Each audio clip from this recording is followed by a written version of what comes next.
Soy Esther Díaz Muedo, profesora de fisioterapia de la Universidad de Málaga, y esto es FisioUma, un podcast que junto a estudiantes del grado de fisioterapia hemos creado con la idea de compartir conocimiento riguroso, pero de una forma clara, cercana y útil.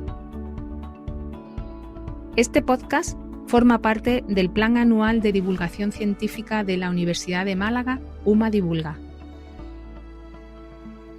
En FisioUma vamos a hablar de fisioterapia, pero sin bata blanca, sin excesivos tecnicismos, con los pies en la tierra. Y para ello vamos a entrevistar a profesionales que saben, sienten y acompañan a los pacientes.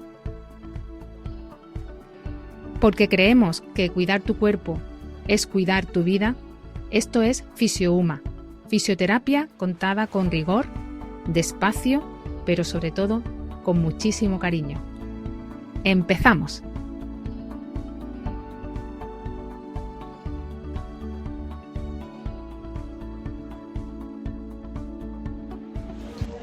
Muy buenas a todos y a todas. Bienvenidos a nuestro podcast. Yo soy Sergio Tello y hoy me acompañan María Quijano y Cintia González. Y en el día de hoy vamos a tener a un invitado muy especial que es Miguel Gil. Miguel Gil es fisioterapeuta y lleva ejerciendo muchísimos años la profesión. Incluso ha llegado a ir a los Juegos Paralímpicos, tratando a deportistas de muy gran nivel. Dar las gracias también a nuestras dos compañeras, María Domene y Mavi, que están ejerciendo parte del equipo técnico y nos van a ayudar a que este podcast salga de la mayor calidad posible.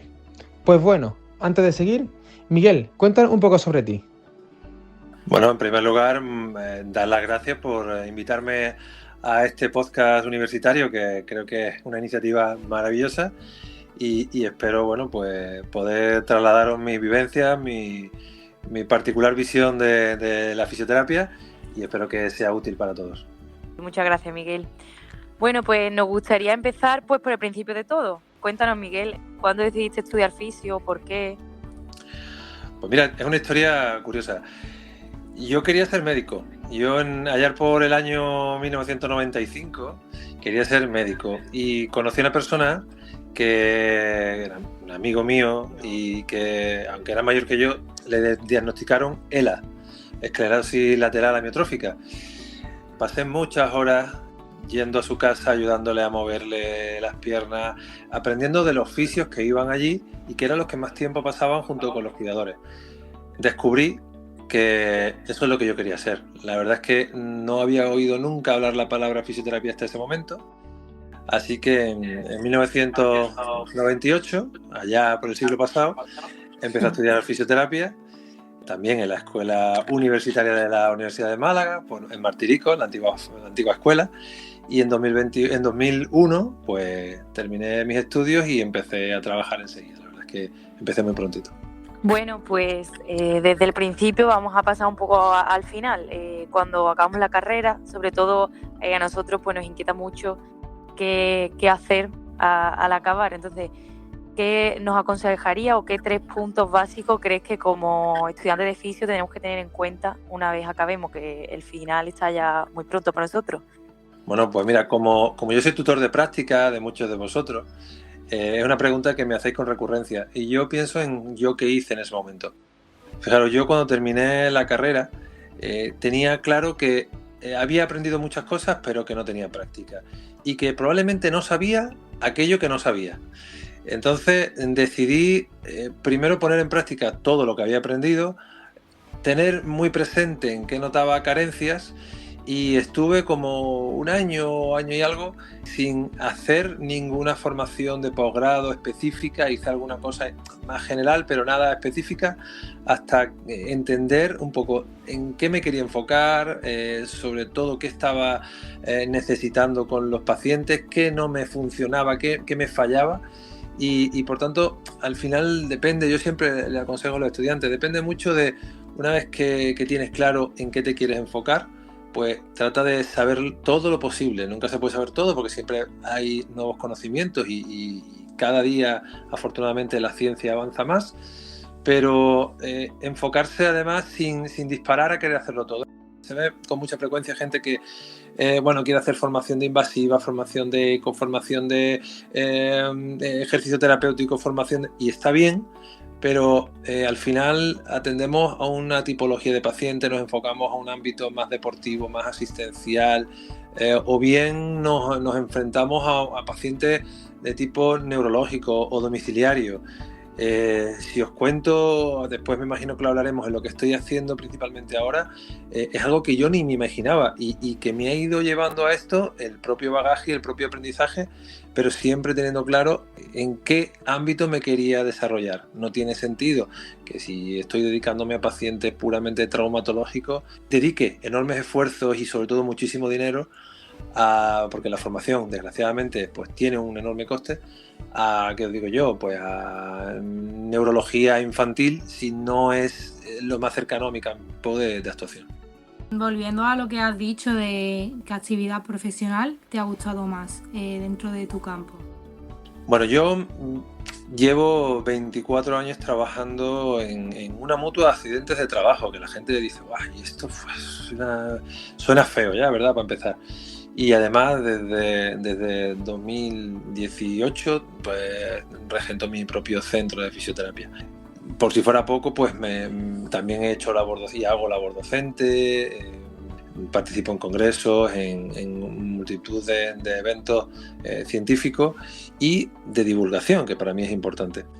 La verdad es que creo que la principal parte de todas es la comunicación. Fijaros, somos de las pocas profesiones que no nos sentamos con una mesa que separa lo que hacemos o lo que somos de lo que tenemos enfrente, que es un paciente. De hecho, utilizamos esa mesa, ya puede ser la camilla o ya puede ser el suelo, el tapiz o cualquier utensilio, lo utilizamos como medio de comunicación, pero antes de esto tenemos que saber escuchar, entender lo que realmente le pasa a nuestro paciente y no quedarnos con lo que aparentemente es. Yo siempre le digo a todos los compañeros que pasáis, todos los estudiantes que pasáis conmigo, siempre les digo, no dejéis que los ojos os engañen, porque a veces las primeras impresiones son unas y la realidad, lo que hay debajo, es otro. Yo trabajando en la mutua he tenido historias de la típica señora con un dolor lumbar que viene y viene otra vez y esto me sigue doliendo y tú dices, bueno, igual está exagerando. Y un día decides pararte a ver qué pasa, le preguntas un poquito más, empiezas a rascar y hay un dolor nocturno, un dolor que también es diurno, un dolor que no cede con nada. Resulta que ha perdido peso de manera inexplicable y empiezan a saltar las alertas y empiezan a saltar esas banderas y tienes al médico cerca y hablas con el médico y como le dedicas tiempo a comunicarte con los pacientes, tus compañeros, tu equipo también aprende a escucharte a ti. Y resulta que esta mujer al final tenía un proceso oncológico que se detectó precisamente por pararnos a escuchar. Y esto es una de muchas historias. Entonces, para mí creo que la parte más importante es la comunicación, aprender a escuchar y a comunicarnos con nuestros pacientes, también con su entorno.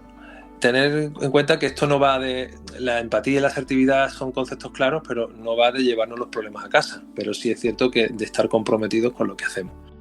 Al margen de esto, y además hay un montón de estudios que hablan de esto, ¿no? La comunicación es casi el 70 al 80% de lo que hacemos. Si encima nos formamos adecuadamente con las mejores herramientas, evidentemente vamos a estar haciendo de una manera excelente nuestra querida profesión, que es la fisioterapia. Totalmente. Al final, la comunicación es fundamental, tanto saber escuchar como comunicarse bien con el paciente. Bueno, Miguel, y en ese proceso, ¿qué dificultades o ayudas te has encontrado? Mira, cuando yo empecé a estudiar fisioterapia, teníamos una facultad que tenía muy buenas intenciones por parte del profesorado, por parte de los alumnos, pero teníamos muy poquitos medios. Veníamos de no tener ni siquiera un aparato de electroterapia. Nos lo prestaban desde centros hospitalarios. A día de hoy tenéis una facultad la verdad es que con muy buenos medios, con muy buenos docentes y con un nivel inmejorable. Cuando empiezas a trabajar en el entorno, claro, tenemos una visión de lo que en ese momento aprendemos y vosotros lo veréis, que en su momento pues, lo que manejáis es lo que sabéis, pero tenemos que tener claro que hay vida más allá. Y una de las principales barreras fue llegar al resto de los profesionales sanitarios, porque la fisioterapia cuando yo empecé pues veníamos de ser los masajistas. Y no es porque ya estaba el título de fisioterapia, pero es como que todavía en la sociedad la palabra fisioterapia no se decía. O sea, como decimos comúnmente hoy en día, no era un hashtag. Hoy en día sí lo es. Y la gente tiene ya su fisio de cabecera, pero en ese entonces iba a darse unos masajes y no entendía nada más allá de esto. Entonces uno de los principales retos fue aprender a entrar dentro de un equipo sanitario, no a querer ser más que nadie, sino a sumar desde nuestra parte, a aportar y también a escuchar y a aprender. Una de las grandes dificultades que hemos tenido muchas veces es esa falta de reconocimiento de lo que hacemos. Han tenido que surgir, como históricamente siempre ha pasado, grandes calamidades para que la fisioterapia pues tenga un estatus aún mayor. Y os pongo, vosotros habéis vivido la época del COVID. En el COVID la fisioterapia ganó una batalla enorme al ser una profesión de primera línea que estaba en las UCI dándole aire a mucha gente que sin esas técnicas, sin esos profesionales, hoy no estaría. Y lo puedo decir porque yo he estado y lo he visto y he estado en esas UCI y sé lo que es despedirte de alguien que has intentado todo simplemente porque no se había llegado a tiempo. Entonces ha habido muchos retos, pero sobre todo que desgraciadamente tengamos que llegar a que pasen grandes calamidades para que la fisioterapia siempre tenga un impulso más.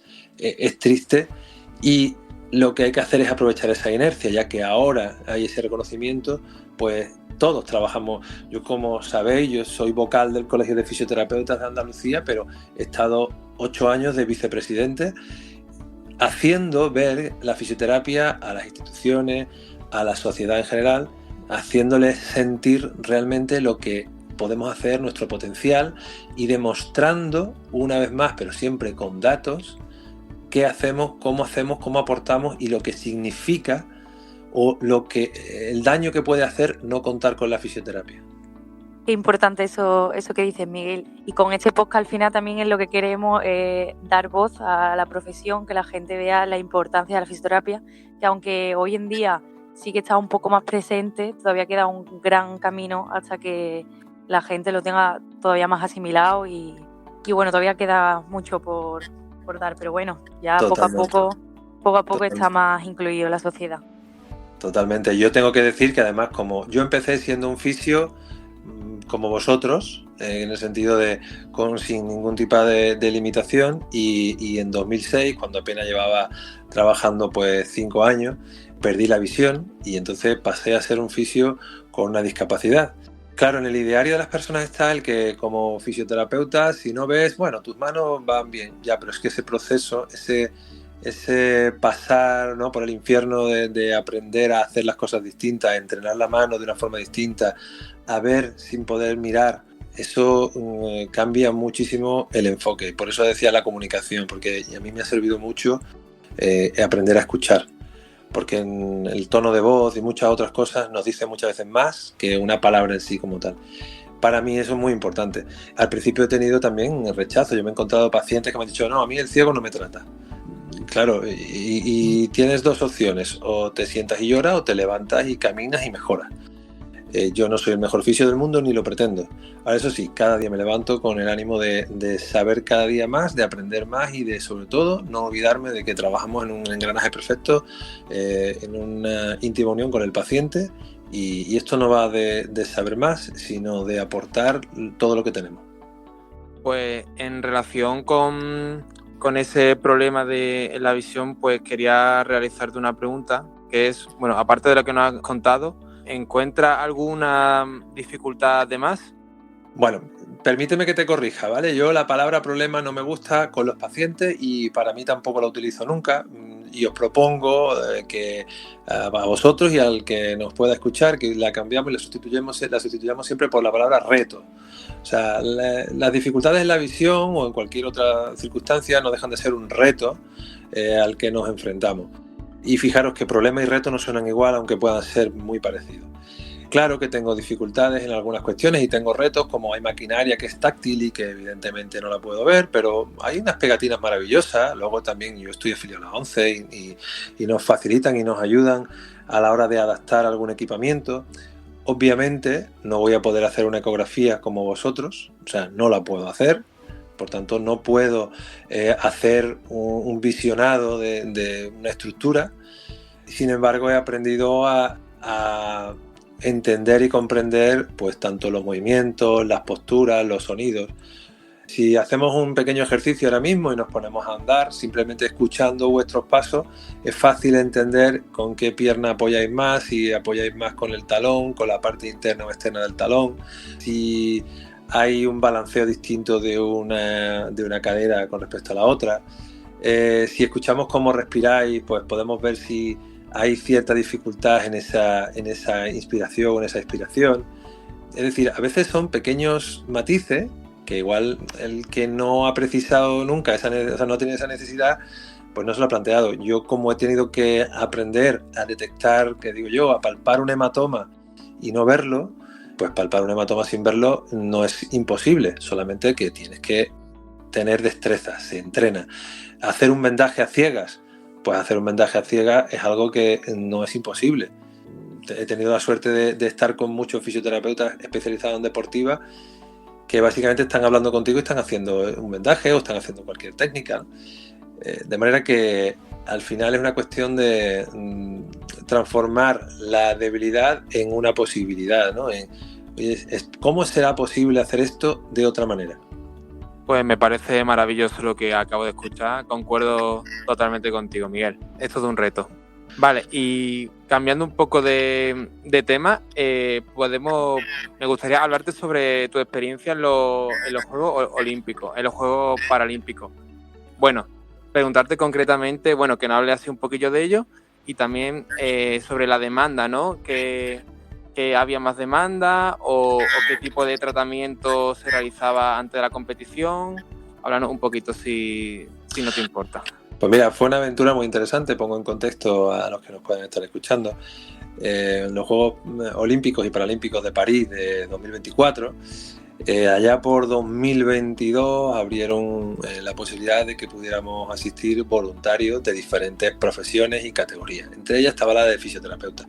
Yo ya he participado como fisioterapeuta en múltiples carreras, ya siendo invidente, incluso en el 101 de Ronda, he estado en varias ocasiones incluso como coordinador y soy de los que además me pongo a currar y me encanta esa parte de a pie de cancha, ¿no? Me encanta, he estado en equipos de baloncesto, me he movido mucho en eso. Entonces surgió la posibilidad y como decía, no, los problemas no son problemas sino retos. Y entonces yo digo, oye, ¿por qué no? ¿Y si lo intento? No me van a llamar, pero bueno, yo lo intento. Total, que el caso es que pasé las diferentes pruebas, los diferentes ítems que nos solicitaban y de cerca de 80.000 fisioterapeutas de todo el mundo, yo tuve la suerte de ser uno de los 88 fisioterapeutas que pudo estar en los Juegos Olímpicos y Paralímpicos. Yo elegí estar en los Paralímpicos porque quería ser un fisio paralímpico en unas Paralimpiadas. O sea, yo que tengo mi discapacidad, pues quería estar con gente que se enfrenta a verdaderos problemas.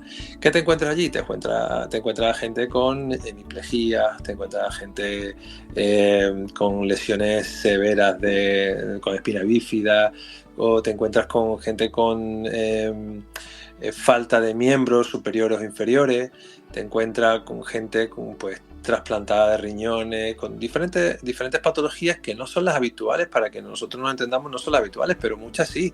Gente mutilada por metralla, gente, después de un accidente de tráfico y que hace su vida. Y resulta que esta gente, muchos de ellos, fijaros, había países que el que ganaba la medalla de oro de cualquiera de las disciplinas, su país durante 4 años le permitía tener 4 vacas y una pequeña casa y transporte público gratuito. Ese era su premio. O sea, gracias a eso, esas personas pueden en su país después vivir.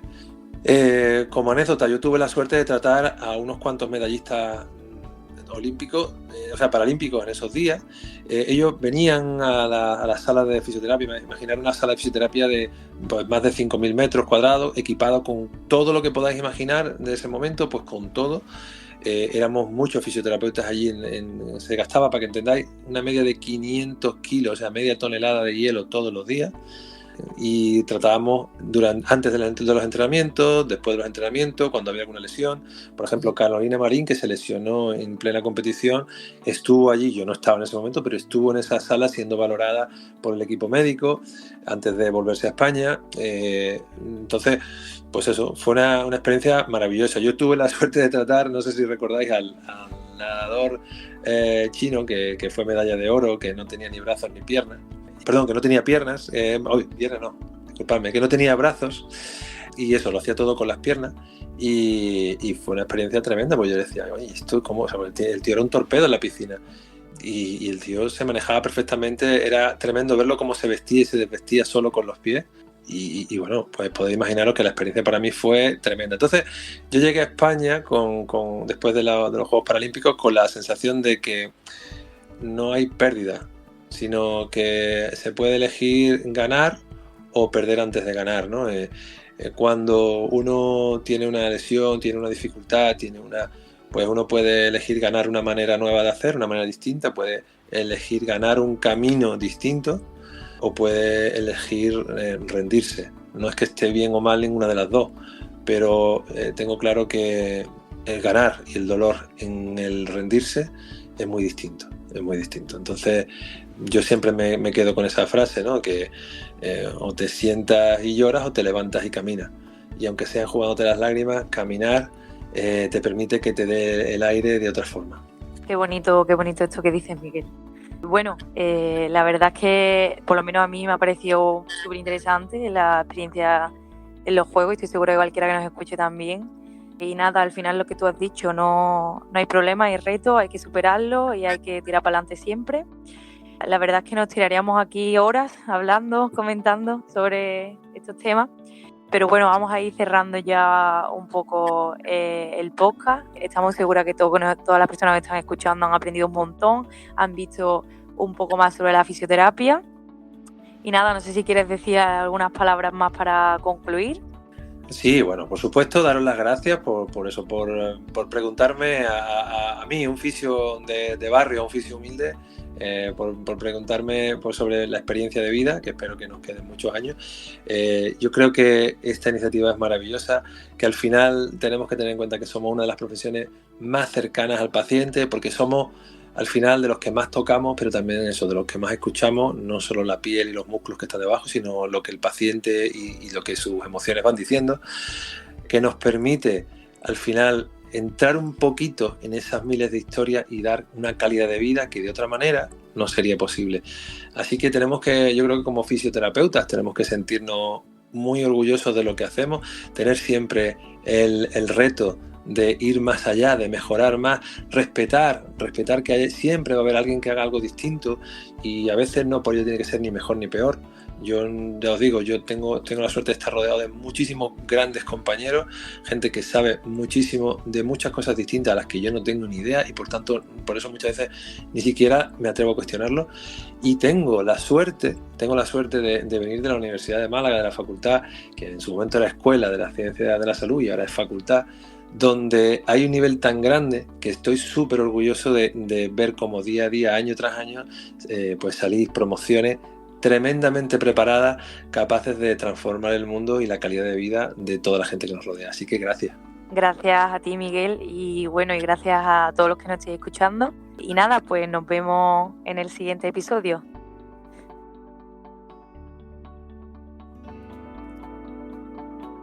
Gracias por estar ahí y escucharnos. Sin ti no tendría sentido esta aventura.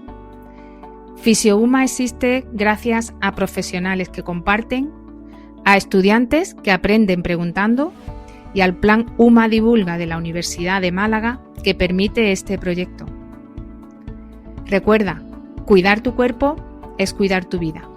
Y es por eso que te esperamos en el próximo episodio.